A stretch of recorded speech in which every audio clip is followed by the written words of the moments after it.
No matter what President Trump sends our way, we'll have your backs.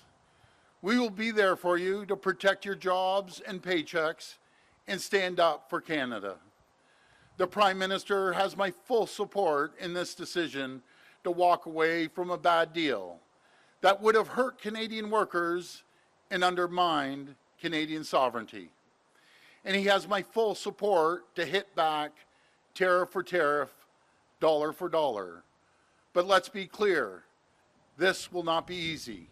To stand up for Canada, to stand up against President Trump, we have to withstand the economic pain that will come with this fight. I promise you our government will be there, doing whatever we can to keep costs down, cut taxes, support workers and families, and protect Ontario jobs. But we need all levels of government working with us to lower cost and get through this fight. That includes municipal leaders like Mayor Horvath, who I am so glad to welcome her here today. And Mayor, we just handed over a $572 million check, and I know it's going to go into infrastructure to build more affordable homes like we're here in this neighborhood. And it means the federal government also needs to step up with major support and regulatory change.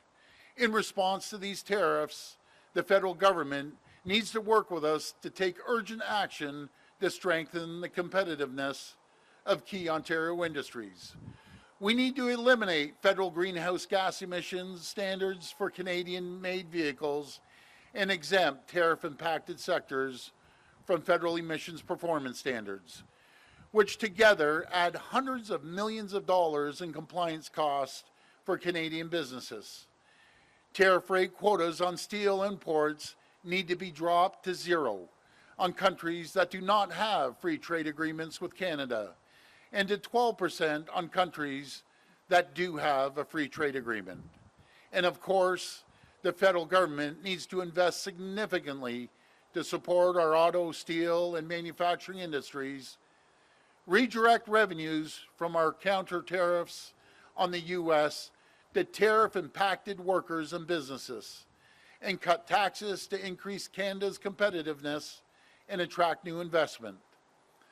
If President Trump escalates, Canada needs to be ready to do the same. Everything needs to be on the table.